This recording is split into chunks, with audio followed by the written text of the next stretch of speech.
Երբ որ մենք տեսնում ենք Պուտինը ընդ է սաղին շպրտում է այն կողմ, Տրամպը արդեն վերջնագիր է ուղարկում, այնի սենց արդեն դիրքավորվում են, աշխարհը տրմփում է, Հայաստանի խնդիրը մենակ, ասենք այդ եկեղեցիում տիրող, ասենքն երկու կամ երեք անձնավորություններն են, ովքեր ասենք դրժել են կուսակրոնության, ասենք այդ երթումը, այսինքն այդ էր այսօր անհրաժեշտ Հայաստանին, այսինքն մենք արդեն դուրս ենք եկել այն փուլը, արդեն փրկվել ենք եւ արդեն այդ կուսակրոնության բանը։ Գնահատականները երկրորդական են, այո որ ասում են Ալիևի հրանգով, Փաշազադեի հրանգով է Նիկոլանում, չէ, հարգելիներս, սա ամեն ինչը կատարվում է ռուսական կայսրության հրանգով, Կրեմլից է հրանգներն եկել, խառնել Հայաստանը այն աստիճանի, որ ինքը ինքնուրույն գործոն այնուամենայնիվ անգամ այս փուլում ի վիճակի չլինի, որպեսզի Հայաստանի այս տարածքը, Հայաստան, այսպես ասած, ճակերտում միավոր որպես համաշխարհային կազմակերպության անդամ, հա, ՄԱԿ-ի անդամ, պետության այս տարածքը եւս շարունակի մնալ Կրեմլի ազդեցության տակ։ Այսինքն սա դիտավորյալ է արվում։ Ես հիմա հարց տամ, ինչու եք դուք ընկե, ասենք, մաքրում եկեղեցին, մենակ ումից, այսինքն պաշտոնապես, ինչ մեղադրանք է առաջադրված, որտեղ պետությունը իրավունք ուներ միջամտելու։ Պաշտոնապես ինչ էր կատարվում։ Ընդամենը կուսակրոնության, ասենք, այդ երթումը խախտելու խնդիրն է, հա։ Այսինքն այլ հանցագործություններ չկա իրանց վրա։ Փաշինյանը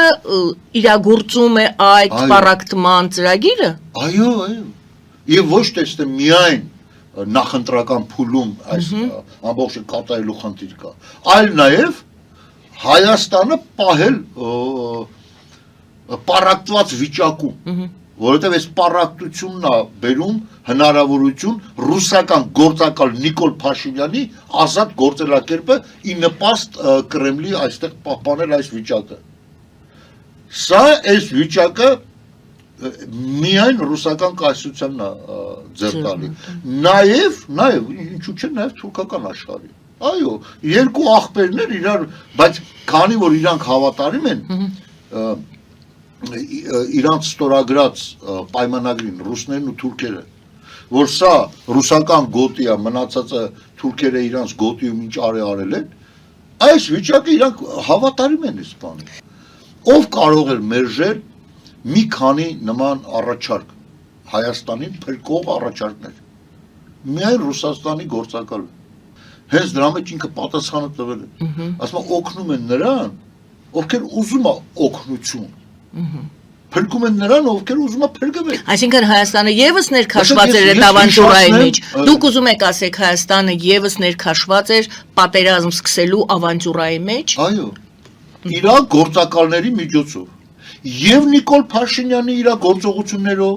եւ նախկին համակարգը, որը ասենք նախկին էին համարվում, բայց այնուամենայնիվ մնում էին դեր հատկապես գեներալիտետը, բոլորը ներգրավված էին իրանց գործողություններով Արցախը հանձնելու process-ի մեջ։ Վիզուալ այսպես ցույց էին տալի, որ իբր սա խառնվել են ուզում են փրկել, բայց իրականում բաց թողի վիճակի։ Ես այս գործողությունները Արցախում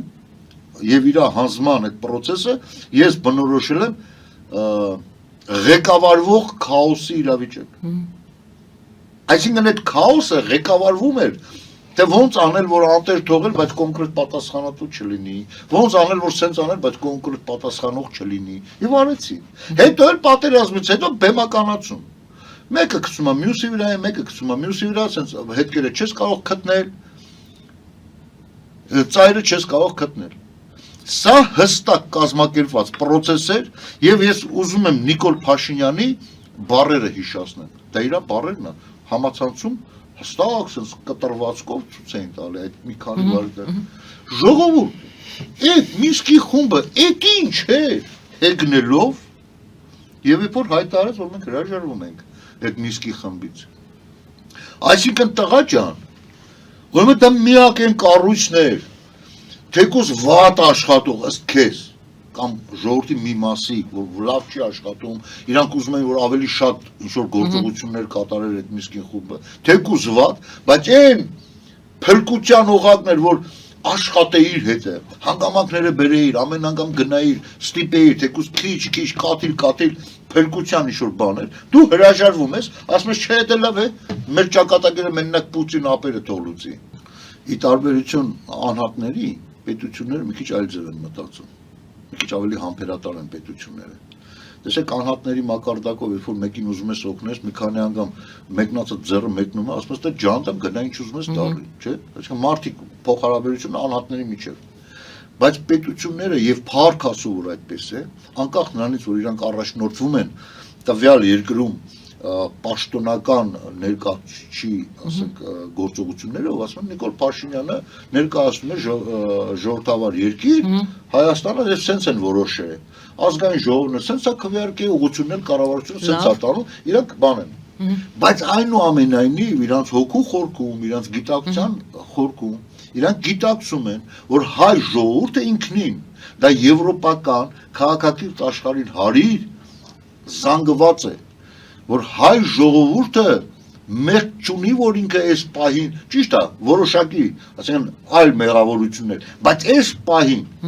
ժողովուրդը մեղավոր չի, որ այդ ժողովրդին վերջացնենք առհասարակ։ Իրանք այնուամենայնիվ այլ գործողություններով պահպանում են հայ ժողովրդի գոյությունը։ Իրենք ով են։ Արևմուտք, ոնց որ թե ինքը հայտարարել է, որ ինքը արևմտյան արժեքների կրող է, ինքը ժամանակին անգամ այդ արևմտյան արժեքների կրելու իր նվիրվածությունը համեմատում էր LGBT-ի համայնքի, ասենք, այդ մարդկանց հետ փոխհարաբերությունների դիրքորոշումներով, երբ որ ես Փարիզում եղա մի ռեստորանում, օֆիցիանտը մոտեցավ հայեր, ինքը այդ ձևեր, ինքը ասում էր հայեր, մենք պետք է հանդուրժողի։ Ինքը ուրեմն արևմտյան արժեքներին հավատարիմ մնալու հանգամանքը բերում է մենակ այդ ռակուրսով, որ իմանալով, որ դա մարդկանց այսօրվա Հայաստանի դաստիարակության մակարդակով ես նկատում, ենթագիտակցության վրա կթողի վատ ազդեցություն, որ այս չի արևմուտքը այսենսներին պաշտպանող։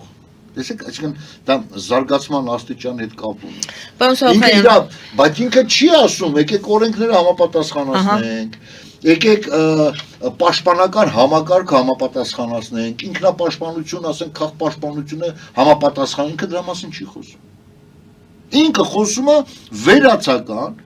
ինչ-որ լոլոներ մարդկանց ենթագիտակցության վրա ազդելու ինչ-որ բան և ցույց տալով, որ խաղում է արևմտան հետ, բայց ռեալ քայլ չկա։ Եթե անգամ ինքը կտրուկ քայլ աներ, ասեր չէ, մեր պաշտպանությունը միայն ստե է, ճիշտ, և դրա համար ինչ կարած կլներ հիմնավորումներ բերեր, գոնե ինքնապաշտպանական ինչ-որ հարց կլուծեինք։